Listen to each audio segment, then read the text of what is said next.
लगभग सभी यूनिवर्सिटी के एग्जाम पेपर हो चुके हैं। आई होप कि आपके पेपर बहुत अच्छे गए होंगे। कुछ यूनिवर्सिटी के एग्जाम पेपर इजी हुए हैं और कुछ यूनिवर्सिटी के एग्जाम पेपर थोड़े डिफिकल्ट हुए हैं। बट डिफिकल्ट वर्ड आपकी लाइफ में होना ही नहीं चाहिए, जो मान लो वो ठान लो।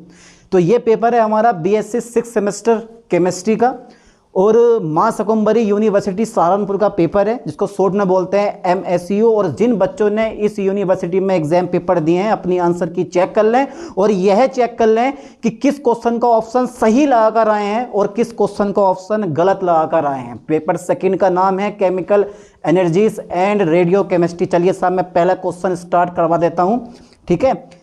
तो बेटा जरा क्वेश्चन पहला है कि पी के डब्ल्यू का 298 केल्विन का मान है। बहुत ही सिंपल पेपर आया हुआ है उनके लिए जिन्होंने थ्योरी पढ़ रखी है, उनके लिए नहीं जिन्होंने अब तक कुछ नहीं पढ़ा, उनके लिए काला अक्षर भैंस बराबर। तो पी के ए इनके पी के डब्ल्यू का 298 केल्विन का मान है। अच्छा साहब चलो बताइए जरा कितना होगा। राइट ऑप्शन है डी नंबर इसका, ठीक है। देख लो जरा आप बुकलेट नंबर के हिसाब से क्वेश्चन चेंज हो सकते हैं आपके, ठीक है, ऊपर नीचे हो सकते हैं क्वेश्चन। क्वेश्चन 2 है दुर्बल अम्ल दुर्बल क्षार के लिए जल अपघटन नियतांक है। अरे यार big base and big acid के लिए यानी कि जल अपघटन नियतांक क्या होगा भैया, के डब्ल्यू अपॉन के ए गुणा के बी। टिक लगा हुआ है, आप भी बी नंबर पे टिक लगाओ, बिल्कुल राइट ऑप्शन है। चलिए साहब क्वेश्चन नंबर 3 लेता हूं मैं। प्रबल विद्युत अपभट्टे के लिए विघटन की सीमा है। अरे यार क्या होनी चाहिए जल्दी बता दो। सर हमें नहीं पता, आप ही बता दो इस क्वेश्चन का ऑप्शन। अभी तो लगा के क्या आए हो, देखो ध्यान देना। क्वेश्चन नंबर 3 में जो ऑप्शन लगा हुआ है इज लेस देन टू 1 यानी कि 1 से कम लगा हुआ है, लेकिन इसका राइट ऑप्शन जो है मेरे पास वो कितना बेटे 1 होता है, ठीक है। क्योंकि प्रबल विद्युत अपभट्टे है और प्रबल विद्युत अपभट्टे के लिए विघटन की जो सीमा आती है वो इक्वल 1 आती है, दुर्बल विद्युत अपभट्टे के लिए 1 से कम आती है। चलिए साहब आगे देख लेते हैं, आगे देख लेते हैं। क्वेश्चन नंबर 4 है जल में 1 मल्टीपल 10⁻⁸ MHCl का पीएच मान क्या होगा। अच्छा पीएच की परिभाषा आपको याद है, यानी कि फॉर्मूला आपको याद है। अरे सर क्यों याद नहीं होगा, ये तो बड़े छोटी चीज़ है, क्लास 10 से पढ़ते हुए आ रहे हैं। जल्दी बताओ बेटे, जल में 1 मल्टीपल 10⁻⁸ मोलर HCl का पीएच मान होगा। बिल्कुल राइट ऑप्शन लगा हुआ है चौथे का बी नंबर, यानी कि हमेशा 7 से कम होती है, यानी कि 6.9 के आसपास इसका आंसर आना चाहिए। ओके चलिए साहब आगे बढ़ाता हूँ। ये क्वेश्चन जो है ना दूसरी यूनिवर्सिटी के भी एग्जाम पेपर में आ चुका है, आपके मॉडल का क्वेश्चन है यार ये, तो इससे सिंपल क्वेश्चन मुझे लगता नहीं कोई सा होगा। चलिए मैं आगे बढ़ाता हूँ, आगे बढ़ाता हूँ। क्वेश्चन नंबर 5 सबसे व्यापक रूप में उपयोग किए जाने वाला संदर्भ इलेक्ट्रोड है। बहुत बढ़िया क्वेश्चन है। रेफरेंस इलेक्ट्रोड इज यानी कि the most widely use reference electrode is gas electrode, SHE standard hydrogen electron यानी कि स्टैंडर्ड हाइड्रोजन इलेक्ट्रोड, या कोलोमल इलेक्ट्रोड, या फिर आयन सेलेक्टिव इलेक्ट्रोड। तो भैया राइट ऑप्शन मेरे पास सी है, क्योंकि इसका मानक हाइड्रोजन यानी कि इसका जो मानक इलेक्ट्रोड विभव होता है कितना होता है 0 होता है। और आपने पढ़ रखा है इलेक्ट्रोकेमिकल सीरीज, जितनी भी धातुएं हाइड्रोजन से प्रबल होती है ना सब केमिकल सीरीज में हाइड्रोजन के ऊपर रखी जाती हैं, और जितनी भी वीक होती हैं जिनके बस की बात एसिड से H को बाहर निकालना नहीं होता है वो सब की सब नीचे रखी होती हैं। तो भैया मानक हाइड्रोजन इलेक्ट्रोड का तो बहुत जगह यूज होने वाला है यार। चलिए मैं आगे देखता हूँ क्वेश्चन को। 12th क्लास के बहुत सारे क्वेश्चन पूछे हैं, मजा आ गया आपके इस पेपर में। शीशे की विशिष्ट उष्माधारिता, देखो क्वेश्चन है न्यूमेरिकल है भैया, ये न्यूमेरिकल आपको सोल्व करना पड़ेगा, फॉर्मूला लगेगा, आपको पता होना चाहिए फॉर्मूला इसका। शीशे की विशिष्ट उष्माधारिता 0.13 जूल पर ग्राम केल्विन है, ग्राम पर केल्विन में दे रखा है। 15 ग्राम शीशा पकड़ो और तापमान उसका 22 डिग्री सेल्सियस से 37 डिग्री सेल्सियस तक बढ़ा दो और देखो कि कितनी उष्मा की आवश्यकता होगी। तो बिल्कुल राइट ऑप्शन लगा हुआ है ए नंबर पे। करके दिखाने वाला नहीं हूँ, कभी सोचा यार मैं करके दिखाऊंगा, खुद देखो अपने आप, खुद से देखो कि कौन सा ऑप्शन सही है मेरे पास, ठीक है। चलिए आगे देखते हैं। अब तो पेपर पर लगाइए आप टिक, ठीक है पेपर पे आप लगाइए। अब ये देख लो गलत लगा का आए हो या सही लगा का आए हो। चलिए अगला क्वेश्चन देख लेते हैं। क्वेश्चन नंबर 7 आ गया यार, ये क्वेश्चन कहाँ से दिए हैं इसने। उदासीनीकरण उष्मा 13.7 किलो कैलोरी से कम होती है। अरे भैया जितने भी स्ट्रॉन्ग एसिड होता है, स्ट्रॉन्ग बेस होता है, सबकी उदासीनीकरण उष्मा 13.7 किलो कैलोरी या 57 के आसपास किलो जूल में आती है वो होती है। लेकिन कम किससे है, कम किसकी है, कम होती है स्ट्रॉन्ग एसिड हो, वीक बेस हो, या वीक बेस हो स्ट्रॉन्ग एसिड हो, या दोनों वीक हो। तो सिंपल सी बात है, मेरे ख्याल से मेरे अकॉर्डिंग जो इसका आंसर होना चाहिए वो डी नंबर होना चाहिए। ठीक है, चलिए आगे देखते हैं। एंट्रोपी इस दौरान घटती है। वाह बाप रे बाप, क्वेश्चन बड़ा शानदार है। एंट्रोपी का क्वेश्चन देखो, जितने भी यूनिवर्सिटी के एग्जाम पेपर मैंने करवा रखे हैं जिनकी आंसर की है, लगभग उन सब में एंट्रोपी का सबसे सस्ता और सबसे सिंपल क्वेश्चन वो यही वाला पूछा है यार। एंट्रोपी इस दौरान घटती है। लोहे में जंग लगना, वाह वाह, बर्फ का पिघलना, कपूर का वाष्पीकरण, घोल से ग्लूकोज का क्रिस्टलाइजेशन।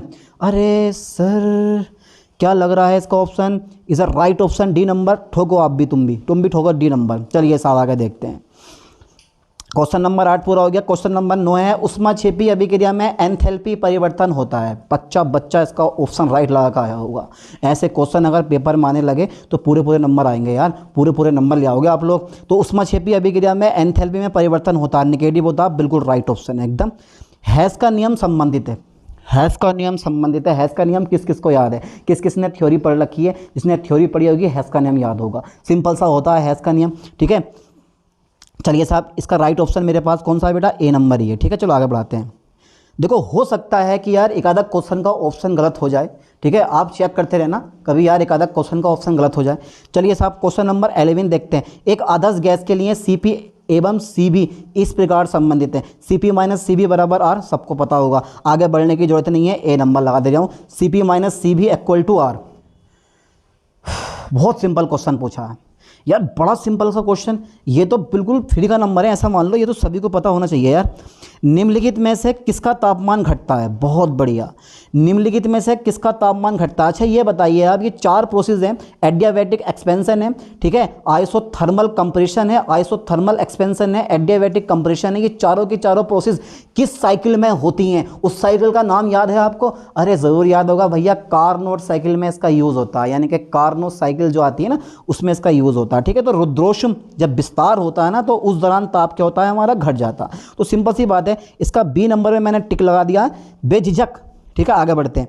निम्नलिखित में से कौन सा एक गहन गुण है? बहुत बढ़िया चीज़ है। इंटेंसिव प्रॉपर्टी कौन सी है? अरे भैया इंटेंसिव प्रॉपर्टी कौन सी है इनमें से? मैं बताऊंगा नहीं कि कौन मास पे डिपेंड करती है, कौन मास पे डिपेंड नहीं करती है, कौन एक्सटेंसिव है, कौन इंटेंसिव है। ये सब आप खुद देखो, खुद पढ़ो अपने आप। मैं सिर्फ आंसर की बता रहा हूँ आपको कि भाई ये राइट ऑप्शन ये होना चाहिए। तो भैया उपयुक्त सभी इसका राइट ऑप्शन है। उपयुक्त सभी क्या है? इसका राइट ऑप्शन है। चलो साहब आगे बढ़ा दें। अरे बढ़ाने में क्या रखा है सर, कुछ भी करवा दो, हम तो करने के लिए तैयार हैं भाई। पिरवल अम्ल एवं पिरवल क्षार की उदासीनीकरण उष्मा निम्नलिखित अभिक्रियाओं में किसके डेल्टा H के बराबर है? तो यार 14वां क्वेश्चन है और 14 में का यार ए नंबर मुझे राइट लग रहा है, लेकिन कुछ डाउट भी है, आप चेक कर लेना एक बार कहीं पर कि यही राइट। वैसे तो यही राइट होना चाहिए यार। सभी तत्वों की मानक अवस्थाओं में एंथैल्पी होती है। अरे सर सभी तत्वों की मानक अवस्थाओं में एंथैल्पी होती है, बेझिझक 0 होती है साहब। अरे काय पे लग गया ए भैया, ये बी पे लग जा, B number is a right option है। चलिए आगे देखते हैं। क्वेश्चन आ गया मेरे पास, CH4 C2H4 and C2H6 methane ethane की दहन उष्मा क्रमशः इतनी है तो न्यूनतम ईंधन कीमत किलोजूल पर ग्राम में रखता है। तो भैया वो मैथेन ही होगा भैया, मैथेन ही होना चाहिए वो यार। मेरे ख्याल से तो मैथेन ही होगा, आपके ख्याल से पता नहीं। जल की वह अवस्था जिसकी एंट्रोपी सबसे कम है और वह है हमारी आइस की एंट्रोपी सबसे कम होती है, ठीक है। चलिए साहब पहले नंबर पर टिक लगा दें आप, बेझिझक। अच्छा फ्रिज आ गया। फ्रिज में क्या करते हैं हम? फ्रिज और उष्मा पंप किस सिद्धांत पर कार्य करते हैं? सिद्धांत का तो पता नहीं है, लेकिन इसमें लिखा हुआ है उष्मा गतिकी का प्रथम नियम, फिर लिखा हुआ है उष्मा गतिकी का द्वितीय नियम, फिर लिखा हुआ है उष्मा गतिकी का तृतीय नियम और उष्मा गतिकी का शून्य नियम। अच्छा भाई सर यार इसको तो पता नहीं कौन सा है। देखो फ्रिज हो, उष्मा इंजन हो, सब का सब उष्मा गतिकी के द्वितीय नियम पर कार्य करते हैं, ठीक है। आप सेकंड लो पे लगाएं, इज अ राइट ऑप्शन मेरे पास। 19वां क्वेश्चन मेरे पास आ गया, बहुत बढ़िया क्वेश्चन है। निम्नलिखित गणितीय कथनों को पढ़िए और सही उत्तर का चयन कथनों के नीचे दिए गए कूट से कीजिए। बहुत बढ़िया क्वेश्चन है। एंट्रोपी एवं संभाव्यता संबंध हेतु S बराबर इतना होगा, जल के वाष्पन में इतना होगा, और समतापीय परिवर्तन के लिए इतना होगा, और रुद्रोष्म परिक्रम में एंट्रोपी परिवर्तन हेतु delta S is greater than to 0। तो इसका राइट ऑप्शन 1 2 3 4, ठीक है। राइट ऑप्शन मेरे पास कौन सा? डी नंबर है। चलिए आगे देखते हैं। सूची 1 को सूची सेकंड से सम्मिलित कीजिए, सूचियों के नीचे दिए गए कुटों को से कीजिए। अरे क्या है ये? सूची फर्स्ट को सूची सेकंड से सम्मिलित कीजिए, सूचियों नीचे दिए गए कुटों से कीजिए। यार ऐसे पेपर जब हमने यूपी टेट के एग्ज़ाम दिए थे, सी टेट के एग्ज़ाम दिए थे, वहाँ पे ऐसे क्वेश्चन बहुत सारे पूछे गए थे। रियल बता रहा हूँ आपको मैं, बहुत सारे क्वेश्चन पूछे गए थे ऐसे कि ये कीजिए और वो कीजिए, तो हमने भी ये करके और वो करके कुछ ना करा।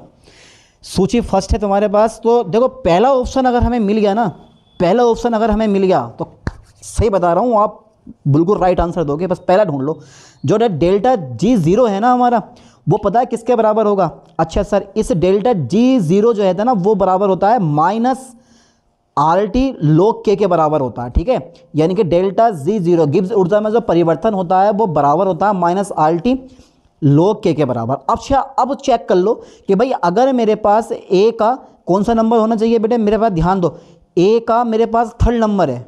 ओके, चेक कर लें ज़रा एक बार कि भाई A का मेरे पास थर्ड नंबर है, तो सिंपल सी बात है, इसमें जब A का थर्ड नंबर राइट हो गया तो भैया हमारा जो है ऑप्शन कौन सा होना चाहिए? तो A नंबर हमारा राइट हो जाएगा। उसके अलावा A का मान जो है 1 2 4 हो ही नहीं सकता। तो इसका जो राइट ऑप्शन है मेरे दोस्त, क्वेश्चन है मेरे पास 20 और 20 क्वेश्चन का राइट ऑप्शन मेरे पास A नंबर है, 3 4 1 2। ठीक है, चलिए मैं आगे बढ़ाता हूँ। देखो जिन्होंने भी ये एग्ज़ाम पेपर दिया है ना, बिल्कुल लगभग राइट ऑप्शन लगा कर आए हैं 75 क्वेश्चन के, जिनमें से केवल 7 से 8 क्वेश्चन ऐसे होंगे जो मेरे ख्याल से लगा के नहीं आए हैं, टिक के गलत लगा कर आए हैं। बाकी लगभग सभी क्वेश्चन सही करके आए हैं यार। चलिए साहब आगे देखते हैं, आगे बढ़ाते हैं। रुद्रोष्म परिक्रम के लिए है, टी का मान नियत, अरे यार सब समतापी के लिए होता है। Q बराबर 0, Q बराबर नियत, W बराबर 0। वाह, 21 का जो ऑप्शन है मेरे पास मेरे दोस्त, 21 का मेरे पास बी नंबर है, क्योंकि जो मेरे पास ऊर्जा है वो कितनी होनी चाहिए, यानी कि इसमें जो होता है ना, इसमें जो होता है वो होता है, जो इसमें होता है वो किसी में नहीं होता, पर पता नहीं क्या होता, पर होता है यार। देखो रुद्रोष्म परिक्रम का कोई एग्जाम्पल कभी आपने देखा है? जरा मुझे बताओ कि सर रुद्रोष्म परिक्रम का ये एग्जाम्पल होगा, जैसे टायर का फटना, वहाँ हीट का एक्सचेंज होता ही नहीं है, यानी कि हीट का ट्रांसफ़र नहीं होता यार, वहाँ पर उष्मा का ट्रांसफ़र होता ही नहीं है मेरे दोस्त। कहाँ जब टायर फटता है, भम जैसे टायर फट जाता है, वहाँ पे हीट का ट्रांसफ़र नहीं होता। तो यहाँ Q बराबर कितना है? 0 है। चलिए मैं आगे बढ़ाता हूँ। Molar unit of molar conductivity यानी कंडक्टिविटी, जल्दी बताओ बेटे, मोलर चालकता की इकाई क्या है? अच्छा क्या है? साइमन सेंटीमीटर स्क्वायर प्रति मोल, लेकिन यहाँ पे मीटर दे रखा है मेरे दोस्त, तो साइमन मीटर स्क्वायर प्रति mole is a right option. तो बेझिझक बिना डरे ए नंबर लगा दो, ठीक है। 22 में का ए नंबर है कौन सा बेटे? साइमन सेंटीमीटर स्क्वायर प्रति मोल। चलिए सेंटीमीटर नहीं है, मीटर दे रखा है, ओके। 25 डिग्री सेल्सियस पर HCl CH3 COO Na एवं NaCl की मोलर चालकता क्रमशः 26.1 है, 19.0 है, 126.45 साइमन मीटर स्क्वायर पर मोल है। तो CH3 COOH डेल्टा 0 का मान होगा, देखो 390.65 लगाया है। क्या लग रहा है आपको कि भाई ये ऑप्शन राइट है? देखो सबसे पहले नंबर CH3 COOH है, तो मेरे दोस्त हमें पता है क्या करना पड़ेगा। अगर मैं HCl लूँगा, HCl प्लस, ठीक है, CH3 COON, इन दोनों को जब मैं जोड़ूंगा ना, और जब मैं इनमें से NaCl घटाऊंगा तो HCl की जोड़ दो, ठीक है, और CH3 COOH की दोनों की, यानी CH3 COO Na की जोड़ दो, ठीक है, और मेरे पास NaCl घटा दो, क्योंकि Cl से Cl कट जाएगा, Na से Na कट जाएगा, H प्लस और CH3 COO बचेंगे, तो बन जाएगा मेरे पास CH3 COOH। घटाओगे तो इनमें से कोई सा भी ऑप्शन आपको राइट नहीं मिलेगा, मिलेगा तो बस मिलेगा, क्या मिलेगा वो भी हम चेक कर लेते हैं। चलिए साहब, ए मिलेगा तो वो मिलेगा मुझे, इनमें से कोई नहीं, ठीक है, इसका इनमें से कोई ऑप्शन नहीं है। राइट ऑप्शन मेरे पास डी है, 23 में का डी नंबर। 0 केल्विन पर सेल विभव होता है, बिल्कुल राइट ऑप्शन लगाया। एक्विलिब्रियम में जो सेल विभव होता है वो मेरे पास कितना आता है? 0 होता है, ठीक है, आप 0 पर टिक लगाएं। यार ये क्वेश्चन कैसा है यार, ये क्वेश्चन तो बड़ा बेझिझक वाला क्वेश्चन है, लेकिन फिर भी इन्होंने राइट ऑप्शन लगाया। एक बफर सॉल्यूशन है मेरे पास NH4OH एवं NH4Cl के 0.20 एवं 0.25 मोल 11 प्लस रखता है, बिलियन का pH मान ज्ञात करो। अच्छा साहब, NH4OH का कमरे के ताप पर विघटन स्थिरांक 1.81 मल्टीपल 10⁻⁻5 है, तो इसका राइट ऑप्शन क्या होगा? तो इसका राइट ऑप्शन है मेरे पास सी नंबर। सी नंबर पर आप टिक लगा दो। आगे बढ़ा रहा हूँ मैं। अरे बहुत ईजी क्वेश्चन आ गया यार, जल की मात्रा कितनी होनी चाहिए? अच्छा बेटा बहुत ईजी क्वेश्चन है, तो यही तुम्हारा धुआं निकाल देगा। 25 डिग्री सेल्सियस पर सोडियम एसीटेट के 0.1 m की जल अपघटन की मात्रा होगी, तो इसे राइट ऑप्शन बी नंबर। हल कर लेना यार, इसको सोल्व करना बढ़िया करके। चलो आगे बढ़ाता हूँ। ठीक है, परमाणु बम में प्रयुक्त होने वाला यूरेनियम का समस्थानिक है। ठीक है, बिल्कुल सही है, राइट ऑप्शन है सी नंबर 92 यूरेनियम 235। ये क्या होता है, परमाणु बम में यूज़ होता है। और इसके साथ साथ में एक और यूज़ होता है प्लूटोनियम। इससे बेस्ट रिजल्ट प्लूटोनियम का होता है, यूरेनियम से अच्छा रिजल्ट होता है उसका। चलिए आगे देखते हैं, आगे देख लेते हैं। 28वां क्वेश्चन है, डेल्टा TF अपॉन KF प्रदर्शित करता है। अरे वो कौन सी चीज़ है जिसे डेल्टा TF अपॉन KF प्रदर्शित करता है? तो भैया एक ही चीज़ है और वो है हमारी मोललता। ठीक है, क्या है वो? मोललता है। ठीक है, चलिए आगे बढ़ाते हैं। मोललता का भी अपना जलवा रहा है, 12th क्लास में भी धुआं निकाल दिया मोललता। क्वेश्चन सब न्यूमेरिकल इजी होते हैं। अच्छा, मोललता की परिभाषा याद है? मोललता की परिभाषा आपको याद है? देखो, 1 किलोग्राम विलायक होता है, नोट बिलियन। अधिकांश बच्चे जो होते हैं ना वो 1 किलोग्राम बिलियन लिख के आते हैं पेपर में, बिलियन नहीं होता। क्या होता है? 1 किलोग्राम विलायक में उपस्थित विलय के मोलों की संख्या को हम क्या बोलते हैं? विलयन की मोललता कहते हैं। जल अपघटन परिक्रमा में हमेशा भैया एक्सोथर्मिक होता है। ओके, 29वें क्वेश्चन का मेरे पास बी नंबर है, ऑलवेज उष्माक्षेपी होता है। चलिए आगे बढ़ाओ सर। नाभिकीय विखंडन अभिक्रिया में 92 यूरेनियम 235 प्लस 0N1 न्यूट्रॉन मैंने ऐड करा है। आया न्यूट्रॉन आया टकरा गया यूरेनियम नाभिक से, तोड़ दिया, रख के इसको। किस में तोड़ा? 2 हल्के नाभिकों में तोड़ दिया भैया, न्यूट्रॉन उत्पन्न हो गए और थोड़ी सी ना ऊर्जा बहुत उत्पन्न होती है। अब देखते हैं इसमें से ये जो 92 यूरेनियम पे न्यूट्रॉन टकराया है तो 50 बदल गया मेरे पास और 2 NE वाले हो गए। तो भैया 92 में से घटाओ 50, घटाओ 92 में से 50 घटाओ, कितना बचेगा? 42 बचेगा। ठीक है, तो मेरे पास option C is a right option है। ठीक है, पेपर बहुत ईजी है, घबराओ मत यार, पेपर बहुत ईजी है, करने वाले के लिए बिल्कुल ईजी पेपर आया हुआ है। फोटोन की ऊर्जा निर्भर करती है, अरे सिंपल सी बात है, E बराबर hν फ्रिक्वेंसी, यानी कि जो फोटोन की एनर्जी है वो is directly proportional to frequency of light. ठीक है, यानी कि डायरेक्ट लगा दो बेझिझक बी नंबर। और अधिकांश बच्चों को ऑप्शन पता है क्या है? दोनों ए और बी, दोनों लगा का है, ए और बी, सी नंबर लगा का है। इसका भाई सी नंबर नहीं है, कब तक से होगा भाई? तरंग संख्या 2.5 मल्टीपल 10⁻⁻5 सेंटीमीटर इनवर्स वाले फोटोन की ऊर्जा। सिंपल सा क्वेश्चन है, इसे आप बड़ी आसानी से हल कर लोगे। E बराबर hν, यानी कि hν और न्यू बार लगा दो। अरे नहीं, SC आ गया यहाँ पे, ए यहाँ पे आ जाएगा मेरे पास SC और न्यू बार। ठीक है, न्यू बार दे रखा, सी का मान पता है, एच का मान पता है, रख के गुणा भाग करके और इसका आंसर निकाल दो। 32 में का कितना ऑप्शन आना चाहिए? 32 में का कितना ऑप्शन आएगा भाई? जल्दी बताओ कौन सा ऑप्शन है इसका? तो इसका D number is a right option है। ठीक है, आप डी नंबर पर टिक लगाएं। ठीक है भाई, ठीक है 32 में का डी नंबर है। एक बार और चेक कर लेना, जो मैंने फॉर्मूला बताया उस साल करना। आपतित प्रकाश के बंद करने के बाद भी घटित होने वाले परिक्रम को कहते हैं। बिल्कुल सही ऑप्शन है स्फुरदीप्ति, इज अ राइट ऑप्शन। आगे बढ़ाते हैं। जुगनू देखें आप लोगों ने भाई? हमारी शायद मुझे ऐसा लगता है कि हमारी जो पीढ़ी होगी, मतलब जो हम हैं, उन्होंने जुगनू देखे हैं। ये अब जो नई पीढ़ियाँ आने वाली हैं, या शायद आप लोग इस पीढ़ी में हो तो आपने शायद जुगनू ना देखे हो। ठीक है, लेकिन हमने देखे हैं जुगनू पक्का भैया, बहुत सारे जुगनू इकट्ठे होकर जलते हुए देखे हैं यार। लेकिन इस समय जो है कोई जुगनू दूर दूर तक देखने को नहीं मिल रहा। अगर आपके एरिया में है तो मुझे कमेंट करें कि भाई हमारे एरिया में ये जुगनू पाए जाते हैं और हमने देखे भी हैं। चलिए साहब आगे देखते हैं। जुगनुओं में चमक एक प्रोटीन ल्यूसीफेरोन का वायु तथा नमी से दहन के कारण उत्पन्न होती है, ये घटना कहलाती है। बिल्कुल करेक्ट ऑप्शन है रासायनिक संदीप्ति। ठीक है, चलिए मैं आगे देखता हूँ।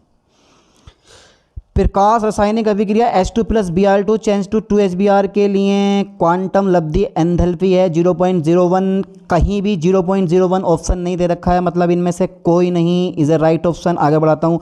निम्नलिखित में से कौन प्रकाश संश्लेषण अभिक्रिया में प्रकाश सुग्राही कारक की तरह कार्य करता है? 2 बार तरह लिख दिया, तरह कर देता।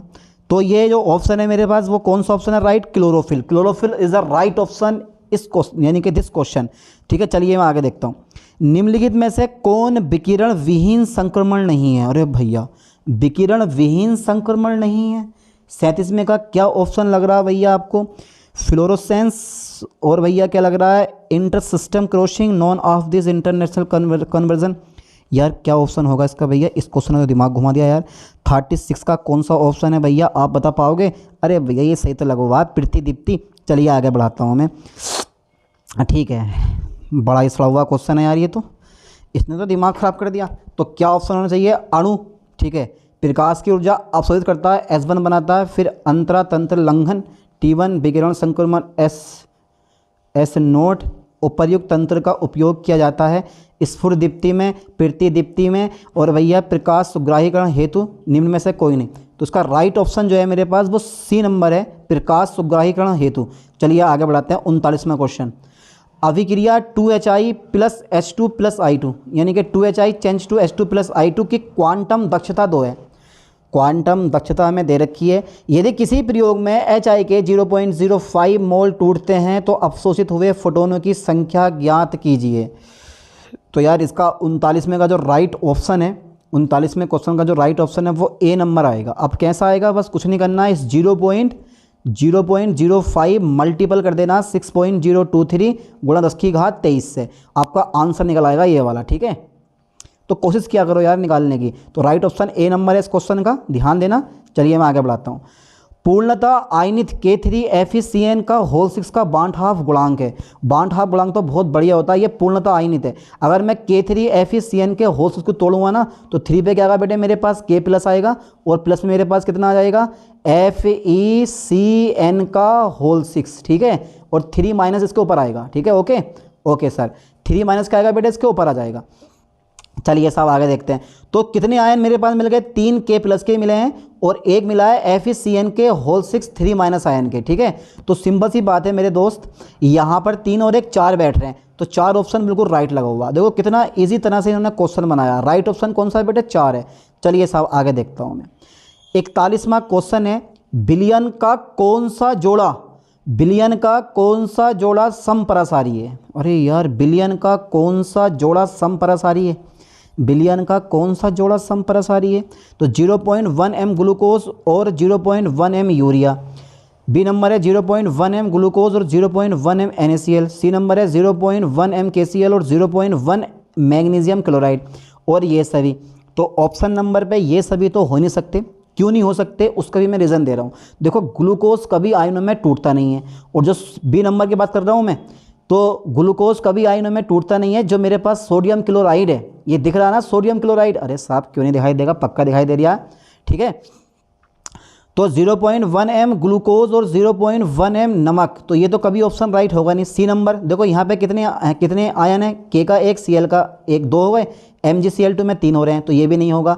ठीक है, ऊपर देख लेते हैं ग्लूकोज और यूरिया। ठीक है, इनमें कोई ये आयनों में टूटते नहीं है, इसका मतलब है समपरासारी इन दोनों के जो अणुओं की संख्या होगी वो लगभग समान है। तो ए नंबर मेरे पास राइट ऑप्शन है इसका। ठीक है, ए नंबर पर लगाओ। 42वां क्वेश्चन आ गया। 20 ग्राम ग्लूकोज को 200 ग्राम जल में घोला और भैया बिलियन का हिमांक आपको बताना है, KF का मान इतना दे रखा है। हल करोगे तो डी नंबर इसका राइट ऑप्शन होगा। आपको हल किस फॉर्मूले से करना है मेरे दोस्त, तो लगा देना आप 1000 गुणा KF गुणा स्मॉल w अपोन में m गुणा कैपिटल W, और ये आ जाएगा मेरे पास डेल्टा TF का मान निकल के। ठीक है, चलिए मैं आगे देखता हूँ। बहुत ईजी क्वेश्चन आए हुए हैं, बहुत सिंपल से क्वेश्चन आए हुए हैं। ठीक है, तो इसका राइट ऑप्शन डी नंबर है, इधर राइट ऑप्शन डी नंबर पे आप टिक लगाओ। आगे बढ़ाता हूँ मैं। 43 क्वेश्चन है, शुद्ध जल की मोलरता है। यार ये क्वेश्चन तो एग्जाम में भी आया इस साल, यानी कि 12th क्लास के एग्जाम पेपर में आया 55.56, यानी कि इसका राइट ऑप्शन है बी नंबर। ठीक है, चलिए आगे बढ़ाता हूँ मैं। बेझिझक लड़ो, मतलब बेझिझक ऑप्शन के चिन्ह लगाओ यार, डर क्यों रहे हो। ग्लूकोज दे रखा है हमें, वाह भाई वाह। अरे भैया ग्लूकोज दे रखा है, नमक दे रखा है, वेरियम क्लोराइड दे रखा है कि सम अणुक बिलियनों का पराक्षण दाब की गणना कीजिए। तो एक पॉइंट मैं आपको बता दूं, पराक्षण दाब एक अणु संख्या गुणधर्म होता है जो अणुओं की संख्या पर डिपेंड करता है, जिसमें अणु या आयनों की संख्या जितनी ज़्यादा होगी, ठीक है, उसका पराक्षण दाब उतना ज़्यादा होगा। ठीक है, तो सिंपल सी बात है, बेरियम क्लोराइड में 3 है, नमक में 2 है और ग्लूकोज में होती नहीं है। इसका मतलब है राइट ऑप्शन मेरे पास बी नंबर है। राउल्ट के नियम से धनात्मक विचलन दर्शाने वाले बिलियनों का क्वथनांक किसी भी घटक के क्वथनांक से कम होता है। मैं आगे बढ़ाता हूँ क्वेश्चन को। 46वां क्वेश्चन देखते हैं। एक आदर्श बिलियन के लिए, यार बताओ, ये बच्चे वाले क्वेश्चन, नन्हे मुन्ने बच्चों वाले क्वेश्चन यहाँ पूछे जा रहे हैं आप लोगों से, और इसी क्वेश्चन में आप लोग मार खा रहे हो। अरे आदर्श बिलियन के लिए डेल्टा H बराबर भी 0 होता है, डेल्टा V बराबर भी 0 होता है, मतलब एंथैल्पी परिवर्तन भी 0 होता है और आयतन परिवर्तन भी 0 होता है। ठीक है, इसका मतलब है राइट ऑप्शन मेरे पास ए नंबर है।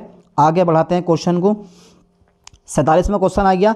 जब 1000 ml जल में 1000 ml H2SO4 मिलाया जाता तो मिश्रण का कुल आयतन होगा। बहुत ही इंपॉर्टेंट दिमाग वाला क्वेश्चन है, ये क्वेश्चन है नीट लेवल का। ये क्वेश्चन जो पूछा गया है ना भैया, वो नीट लेवल का क्वेश्चन पूछा गया, ओनली दिमाग से खेलना। देखो सबसे पहले मैं आपको पॉइंट बता दूं, अगर आप वाटर में, अगर आपके पास वाटर है, उस वाटर में आप कोई सा भी एसिड मिलाते हो तो भैया एसिड मिलाने पर वो बन जाता है ऋणात्मक विचलन दर्शाने वाला अनादर्श विलयन। अब जो मेरे पास विलयन बनेगा वो कौन सा होगा?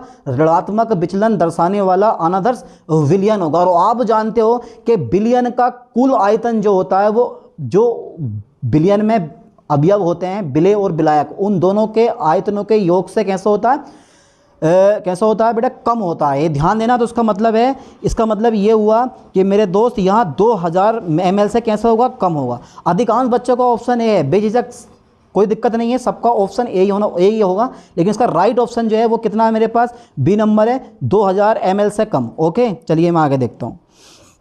48वां क्वेश्चन आ गया मेरे पास, अणुसंख्यक गुणधर्म निर्भर करता है। अरे सर अणुसंख्यक गुणधर्म निर्भर करता है? ओनली विलेय पदार्थ के कणों की संख्या पे डिपेंड करता, अणुओं की संख्या पे डिपेंड करता, विलेय कैसा है उस पर डिपेंड नहीं करता। ठीक है चलिए साहब, तो इसमें उपयुक्त सभी है? नहीं है। अणुसंख्यक गुणधर्म निर्भर करता है। कौन सा क्वेश्चन है मेरे पास? 48 क्वेश्चन है, और इसका राइट ऑप्शन है मेरे पास अणुसंख्यक गुणधर्म ओनली विलेय के भैया कणों की संख्या पर डिपेंड करता है, उसके रासायनिक गुणों पर डिपेंड नहीं करता। आपने नमक पकड़ा, आपने चीनी मिलाई है, आपने क्या मिलाया, कोई डिपेंड नहीं करेगा, बस कितना मिलाया है ये डिपेंड करेगा।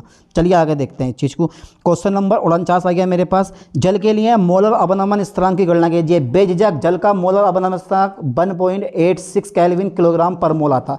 तो डरना नहीं है बिल्कुल भी, यहाँ पर क्या है? ए नंबर लगा दो आप, बिल्कुल राइट ऑप्शन होगा। चलिए आगे देखते हैं। एक शराब की एक बोतल कितनी पुरानी है?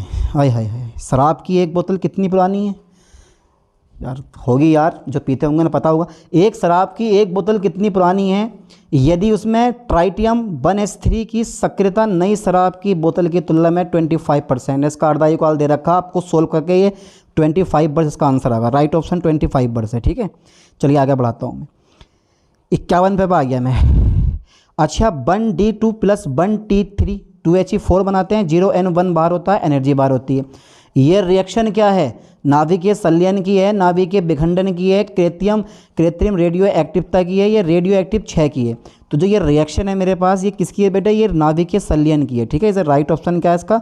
नाभिकीय संलयन। चलिए ए नंबर लगा दो आप, टिक। आगे बढ़ाते हैं। एक रेडियो पदार्थ, ये तो यार पूछा गया पिछले मेरे ख्याल से ये जो क्वेश्चन है वो पिछले यानी कि पिछले पेपर में भी, first paper organic synthesis B में भी लगभग ये क्वेश्चन पूछा गया शायद यार।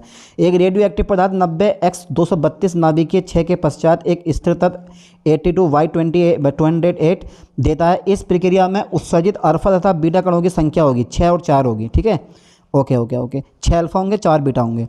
शायद पिछली बार ये पूछा है, फिजिक्स में पूछा ये वाला क्वेश्चन, ये क्वेश्चन फिजिक्स में पेपर सेकंड में पूछा गया। 53 C14 का अर्धायुकाल 5.6 × 10⁻³ वर्ष है। इसके विघटन स्थिरांक का मान होगा। अरे भैया कितना होगा यार? अरे ये तो सोल्व करके पता चलेगा सर, ऐसे कैसे पता चलेगा? लेकिन मैंने इसको पहले से सोल्व किया था, तो इसका जो ऑप्शन है 53 का वो राइट ऑप्शन है मेरे पास, ए नंबर आया था। ठीक है, आप इसको एक बार और सोल्व करके देखना। पर सर करेंगे कैसे? सर क्या ऐसा करें कि हमारा आंसर आ जाए? अबे यार ये भी कोई पूछने वाली बात है। 0.693 और अपोन में ये किसका मान दे रखा? अर्धायु का मान दे रखा, T½ लगा दो तो भैया इसका के का मान निकल जाएगा। ठीक है, वो राइट आंसर चेक कर लेना आप इस फॉर्मूले के अकॉर्डिंग। ठीक है चलिए देखते हैं। तो इसका राइट ऑप्शन कौन सा है मेरे पास? 53 का राइट ऑप्शन कौन सा आया बेटे? 53 का राइट ऑप्शन मेरे पास ए आया, आप ए नंबर पे लगा दो। चलिए आगे देखते हैं। थायराइड का निदान निम्न में से किस रेडियो एक्टिव समस्थानिक के प्रयोग से होता है? थायराइड का निदान निम्न में से किस रेडियो एक्टिव समस्थानिक के प्रयोग से होता है? अरे साहब सर ये तो बिल्कुल सिंपल क्वेश्चन है, आयोडीन 131 से। ओके राइट ऑप्शन बेझिझक सही है, बिल्कुल करेक्ट ऑप्शन है।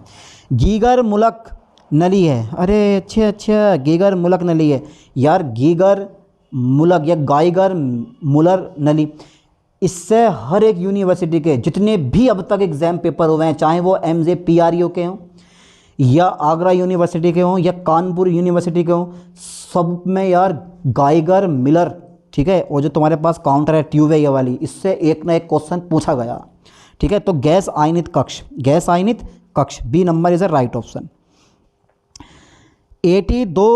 211 द्वारा इलेक्ट्रॉन कैप्चर की प्रक्रिया के परिणाम स्वरूप निम्नलिखित में से कौन सा आइसोटोप बनता है? अरे सर कौन सा आइसोटोप बनता है? तो भैया वो बनता है पोलोनियम 211, ठीक है। चलिए आगे बढ़ाते हैं। आइसोटोप Cr53 निम्नलिखित में से किसके बीटा 6 द्वारा उत्पन्न होता है? बेझिझक लगाओ भैया, C number is a right option. आप भी चलिए आगे बढ़ाते हैं। रेडियो कार्बन डेटिंग का उपयोग निम्नलिखित में से किस लिए किया जाता है? बहुत जगह पढ़ा है कार्बन डेटिंग का, तो भैया बहुत जगह पढ़ा है, ठीक है। तो किसके लिए किया जाता है भैया? वस्तु की आयु जानने के लिए is a right option. C number, वस्तु की आयु जानने के लिए, कितनी आयु है। क्वेश्चन नंबर 59 है, सिंटीग्राफी का उपयोग निम्नलिखित में से किस विकिरण को उत्सर्जित करने वाले रेडियो आइसोटोप का पता लगाने के लिए किया जाता है? अच्छा अब ये बात हो रही है, ये तो देखा जाता है। इतना सिंपल सा क्वेश्चन ना बता रही आप लोगों से, तो बिल्कुल राइट ऑप्शन लगा हुआ है गामा। देखो मैंने जो बताया ना, लगभग 5 या 6-7 क्वेश्चन ऐसे होंगे। अरे चलो 10 मान लो जो थोड़े रॉन्ग ऑप्शन लगे हुए हैं, वरना लगभग सभी राइट ऑप्शन है। तो इसका जो ऑप्शन है वो मेरे पास कौन सा है? गामा ऑप्शन है, ठीक है। आप गामा पे टिक लगाएं, यानी कि सी नंबर पे 60वां नंबर आ गया। अरे सर ये 60वां नंबर, सर मेरी जान खींच लेगा, इतना बड़ा क्वेश्चन रख दिया। अरे बहुत क्वेश्चन आने वाले हैं, जब अभी आगे एग्जाम पेपर दोगे ना आप जॉब के लिए, तो देखना आपके कितने क्वेश्चन भरे पड़े होंगे। आधा दिमाग तो इन्हीं क्वेश्चन में घूम जाए। सूची फर्स्ट को सूची सेकंड से सुमेल कीजिए और सूचियों के नीचे दिए कूट से सही उत्तर का चयन कीजिए। स्वर्ण संख्या भैया क्या काम करती है? स्वर्ण संख्या रक्षक कोलाइड होती है, ठीक है। पहला पॉइंट ध्यान देना, स्वर्ण संख्या रक्षक कोलाइड होती है, यानी कि ए नंबर का तीसरा मिल गया, ठीक है। 1 2 छोड़ दो, ए बी छोड़ दो, आप सी डी पे ध्यान दो। ए नंबर का तीसरा मिल गया। हार्डी सुलझे नियम 16 का स्कंदन काम करते हैं, ठीक है। बी का मेरे पास चौथा मिल गया, बेझिझक कोई दिक्कत नहीं है। अंतः शोषण जो होता है वो प्रत्यक्ष जेल होता है, तो साहब अंतः शोषण प्रत्यक्ष जेल होता है, तो सी नंबर मुझे मिला 2, तो सी नंबर मुझे मिल गया 2। और अपोहन जो होता है डी नंबर, वो सोल का शोधन करता है, वो सोल का शोधन करता है। मतलब इसका मतलब राइट ऑप्शन मेरे पास सी नंबर है, बिल्कुल ये भी सी नंबर राइट लगा हुआ है यार। चलिए हम आगे देखते हैं इस क्वेश्चन को भी। निम्नलिखित कथनों में से कौन सा सही नहीं है?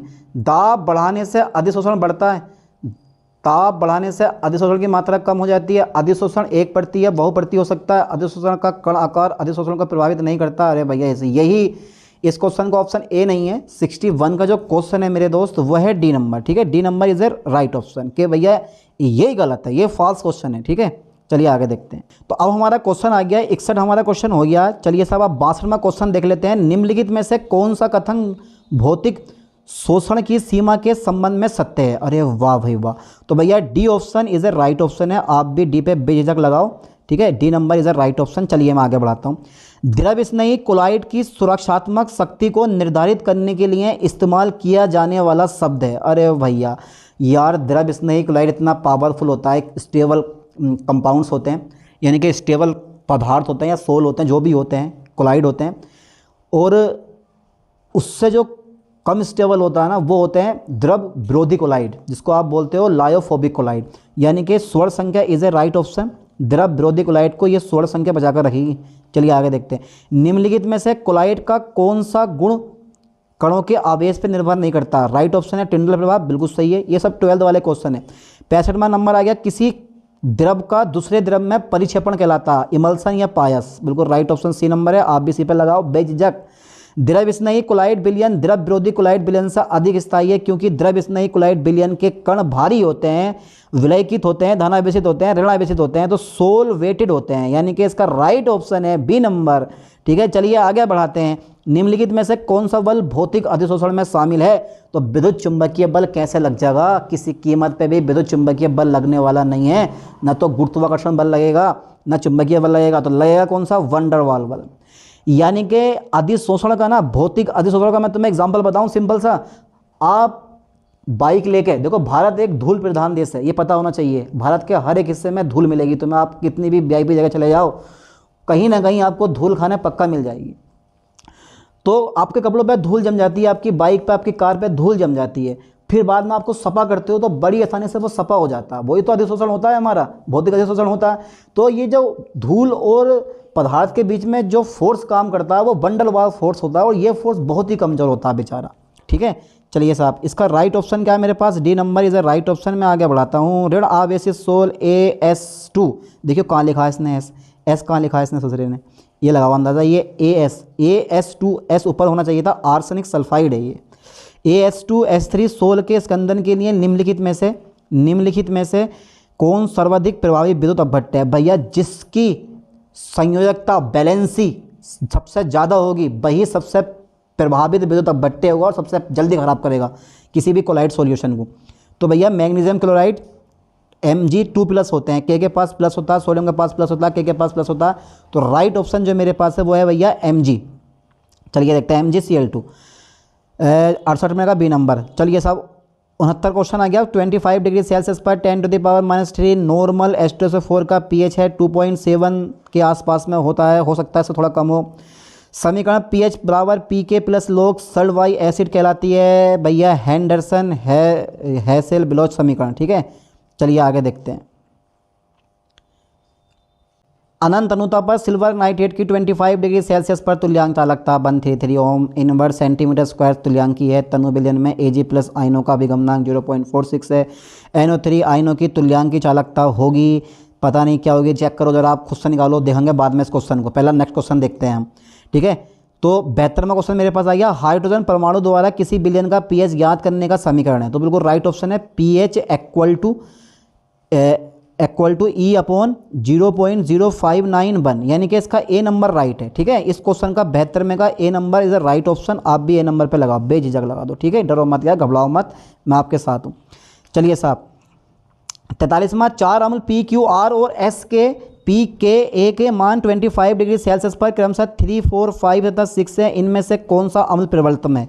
तो एक बात मैं आपके बता दूं, pKw का मान जितना कम होगा, ठीक है, वो उतना ज़्यादा एसिडिक नेचर शो करेगा, यानी कि उतना ज़्यादा प्रबल अम्ल होगा। तो देखो P का मेरे पास 3 है, तो सबसे कम इसी का ये, तो ये सबसे प्रबल एसिड होगा, P नंबर वाला is the right option. Fe2+/Fe का Sn2+/Sn इलेक्ट्रोडों के मानक। ठीक है, इतना इतना दे रखा, तो इतना इतने से इतना इतना निकालना हमें, तो इतने इतने से हम भी इतना इतना निकाल देंगे। अब वो इतने इतने से कैसे निकालेंगे इतना इतना, चलो वो देखते हैं। तो सबसे पहले रिएक्शन चेक करो आप, इस रिएक्शन को देखो, Fe+Sn2+ चेंज टू Fe2++Sn। यहाँ चेक करो किसका ऑक्सीकरण हो रहा है और किसका अपचयन हो रहा है। अब जिसका ऑक्सीकरण होगा भैया वो एनोड होगा, और जो जिसका अपचयन होगा वो क्या होगा हमारे पास, कैथोड होगा। और जो हमारा मेनली फॉर्मूला आगा मेरे दोस्त, वो आगा E0R equal to E cathode minus E anode. अब भैया एनोड क्या मिला मुझे, एनोड मिल गया मुझे Fe, क्योंकि Fe का Fe2+ में ऑक्सीकरण हो रहा है। तो भैया इसका मुझे दे रखा है 0. माइनस माइनस प्लस हो जाएगा, तो भैया ये 0.4 प्लस में दे रहा हूँ यहाँ पे। और Sn का हो जाएगा मेरे पास कितना, माइनस के ठीक है माइनस के 0.14, माइनस के कितना दे रखा है बेटे यहाँ पे, माइनस के 0.14। अब जब ये जो तुम्हारे पास 0.44 में से 0.14 घटाओगे मेरे दोस्त, तो कितना बच रहा है, जल्दी बता दो कितना बच रहा है भैया, कितना बच रहा है जल्दी बताओ। तो इसका राइट ऑप्शन 74 का राइट ऑप्शन कौन सा है, आप खुद से बताओ ज़रा भाई, देखो ज़रा एक बार। तो इसका C number is a right option है। ठीक है, ये वाला ओके। अरे यार जब 44 में से 14 घटाओगे तो 30 बच जाएगा, प्लस के 30 आगा। ठीक है, इसे राइट ऑप्शन। चलिए मैं आगे देखता हूँ। नेक्स्ट क्वेश्चन है मेरे पास कौन सा, 75वां क्वेश्चन है। सूची फर्स्ट को सूची सेकंड से सुमेलित कीजिए तथा सूचियों के नीचे दिए गए कुटों से सही उत्तर चुनिए। अरे भैया ले भैया, क्वेश्चन खतरनाक वाला पूछ लिया इसने तो, लास्ट क्वेश्चन। तो कोई दिक्कत ना, डरो, किस बात से डर है तुम्हें, किस बात का डर है भाई, हम हैं तो। अभिगमनांक की खोज करी है भैया इन भाई साहब ने, ये जो बैठे हैं हिटार्फ जो हैंगे। ठीक है, तो सिंपल सी बात है, पहले का 4 नंबर मिल गया, तो बी और सी में से कोई एक हो सकता। बिलियन का पीएच बफर बिलियन हमारा ये हैंडरसन हो सकता है, एक चांस को। बफर बिलियन हमारा भैया हैंडरसन हो सकता है, एक चांस को। 1 मिनट रुको जरा, 1 मिनट रुको। सी नंबर का मेरे पास, बी नंबर का चेक कर लेते हैं। तो बी नंबर का कौन सा होगा मेरे पास, बी नंबर का पीएच सोरेंस ने सोल्व किया है, तनु विलियन का दोनों मतलब ओसबर्ड ने शो करा। तो 4 वाला है, फिर बिलियनों का पीएच मेरे पास 3 वाला है, 4 वाला है, 3 वाला है, ठीक है। फिर बफर बिलियन का मेरे पास हेंडरसन आ गया 1 और 2, B number is a right option. और 2 फिर मेरे पास तनुता का नियम ओसवाल्ड ने दिया, तो भैया B number is a right option है, ठीक है। देखो लगभग सभी क्वेश्चन सही हैं। चलिए साहब मैं आगे बढ़ाता हूँ अभी इस चीज़ को। यानी कि मेरे पास कितने क्वेश्चन हो गए, 75 आपके क्वेश्चन कंप्लीट हो गए हैं।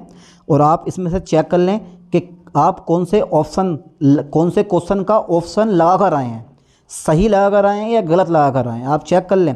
और हो सकता है कि मेरी तरफ से भी 2 या 3 क्वेश्चन गड़बड़ हो सकता है। आप चेक कर लेना, जहाँ भी आपको डाउट लग रहा हो ना, आप एक बार गूगल पे या अपनी बुक से या फिर अपने मॉडल से चेक कर लेना कि भाई क्या यही इस क्वेश्चन का ऑप्शन राइट है, और मुझे बताना कि यार ये क्वेश्चन आपने सब गलत बता दिया, ठीक है। चलिए साहब मिलते हैं नेक्स्ट लेक्चर में। थैंक्स।